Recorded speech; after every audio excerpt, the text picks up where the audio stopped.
interpretation.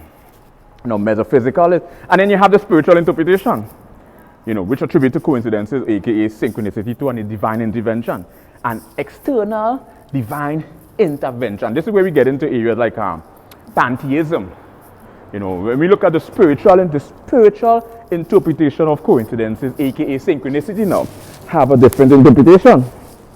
It's like a standalone interpretation, and this interpretation is more from like a pantheism, a pantheistic, and a panentheism, panentheistic interpretation. And pantheism postulates that the universe is synonymous with an external divine intervention.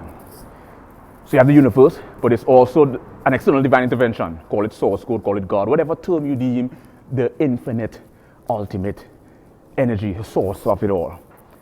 And then panentheism postulates now that, that this same external divine